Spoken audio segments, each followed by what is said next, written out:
of you who are not familiar with it, that was the week is seen here. It's basically where I publish my curated week in tech, in venture, in startups, and basically in tech in general. It's probably worth you seeing what I do. So here's my Feedly. As you can see, I read every day, and I read content that interests me. So I have a whole feed of 20 or 30 publications that talk about crypto.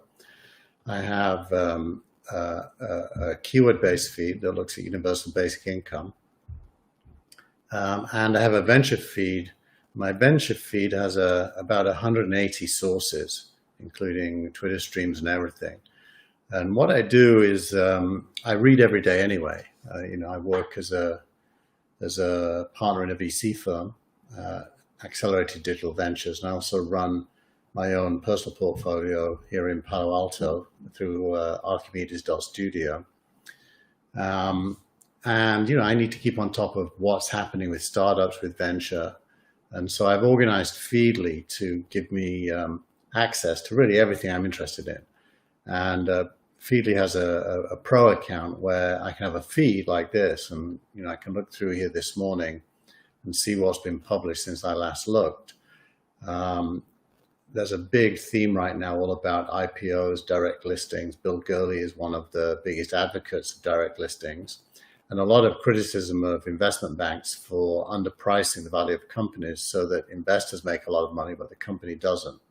So I'm definitely going to want to add that to my Venture Trends board. And down here, you'll see I've got boards. And Venture Trends is all the stuff that I consider interesting enough or important enough to share. And at the end of every week, the newsletter is the stuff I shared. I sometimes change my mind and take stuff out. Other times I leave stuff in. So here you get a sneak preview of next week's newsletter. Already starting to be built, and by Thursday it's done, and I publish it. And when I publish it, it goes to the published feed that you see here. So this week I chose the title "Facebook versus Advertisers: Who to Trust."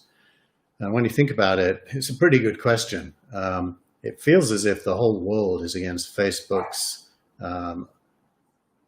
unpreparedness to interfere in what people post, other than in very extreme circumstances. Zuckerberg appears to be in a minority of one when it comes to his stance. And the world that wants Facebook to be more, censorial, or at least to intervene in content, is cheering from the sidelines as advertisers boycott Facebook. And, for me at least, it begs the question. I've never been a great believer that we could rely on advertisers to be champions of freedom and openness. In fact, the opposite. Advertisers usually refuse to advertise unless the content that they're advertised within is extremely narrow and consistent with their brand. And that, clearly there is a misalignment between the self-interest of advertisers and the self-interest of human beings. And Facebook's found itself in the center of that. And Mark Zuckerberg, whether you like him or not, you can't deny he's making a pretty brave attempt to uphold human interest, that is to say, the right to read and publish, against those who are asking not to do it. At least that's my opinion. I understand, by the way, it's not currently a popular opinion, but I believe it firmly. And of course, you have the right to disagree and do your own video saying so, or even comment on this one. So this week, like most weeks, the newsletter is broken up into sections. By the way, you can subscribe at thatwastheweek.com, and it's free, although there is a paid tier that both means that it has some revenue and therefore is likely to last, but also gives you access to some posts that are only for people who are paying. So what we do is we break it up. We've got Reads of the Week, which is basically really important stuff that I think everybody should read. And then I've got themes, and the themes change according to what's happening that week. But politics and technology has been the theme for the last few weeks. venture, obviously, is the core of what the newsletter is about. Startups, which is also core. And then I usually do a tweet of the week. And then, as you see, all the stories come underneath with a link through to the original. So it's just a snippet with a link through to the original. And so this week, the reads of the week are really, all about the Facebook theme, hence the title. But there's some other interesting stuff as well. Tim Bray, who recently resigned from Amazon in protest at their treatment of employees during the coronavirus, writes a very long and thought out piece about he believes in the breakup of Google, something I don't believe in, by the way. Generally speaking, I think asking the government to intervene in technology hasn't proven to be a smart move. And much as you might dislike Google, I suspect the government is an even worse custodian and decision maker. That's just me.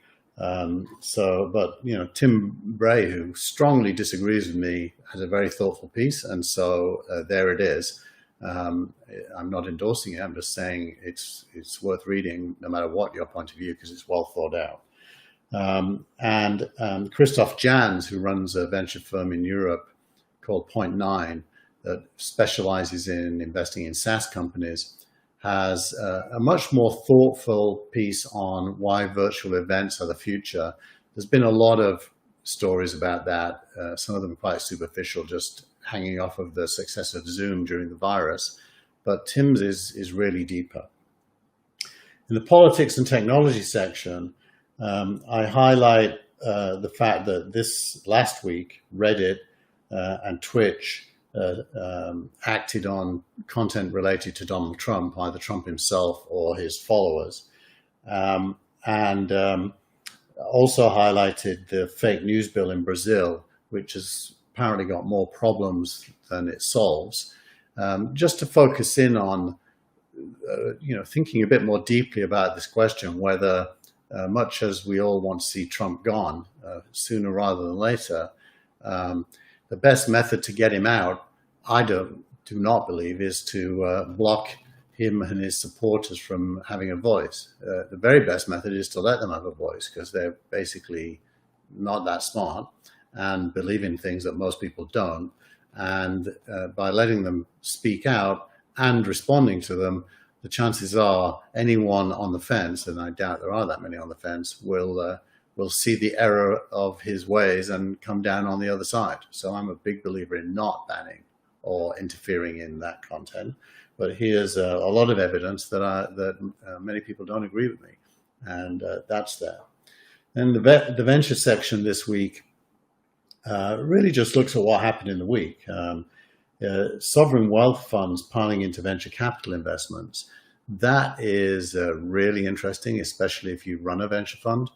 I've had many, many meetings with sovereign wealth funds focused on accelerated digital ventures, the fund I'm part of in the United Kingdom.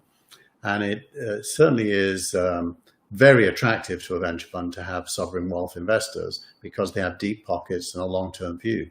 And up until now, at least, it's been very hard to attract capital from them. And this article suggests that that's changing. Most of the discussions I had in the last 2 or 3 years focused on the belief in those funds that there was going to be a correction in the market this year. Well, interestingly enough, we've had a major crisis, but we have not had a correction in the market. In fact, the market's gone up, which is actually staggering when you think about it. And I personally don't believe it's sustainable, but there you go. It seems like sovereign wealth funds have stopped waiting for the correction and are now starting to put money to work. So that's there. And my wife, Jenny, wrote an article for Crunchbase, where she works. Not really an article, more of a piece of research on the fact that there are now 600 unicorns valued at $2 trillion and above. And it's a very lengthy piece that looks at trends in unicorn exits, the relationship between the value of a unicorn and its ultimate exit. There's been a lot of down rounds, for example, recently. Lemonade, sorry. The lemon word got me there. Lemonade being the latest down round, but then its shares went up 300% as soon as they traded. So hence the point that Bill Gurley is making about bankers undervaluing companies at the IPO and him liking direct listings where there is no banker involved in selling shares. That's a big discussion and really worth drilling down into if you're in the space. And then there's a couple of really important things for startups. Sastra, which is the best place to read about SaaS trends, publishes an advice story really on how much equity a founder should give up in a Series A round. And buried underneath that question is a whole mountain of complexity, because startups experience a market today which is evolved over about 10 years, where a typical startup is forced to go through probably 2 or 3, more likely 3 seed rounds, and that's successful startups that are able to raise before they get to a Series A, which means they've given up a decent amount of equity even before they get to an A. And at a Series A, which is probably your biggest investment amount to date, the valuation and what you give up is obviously of interest to startup founders. So that's a really good piece.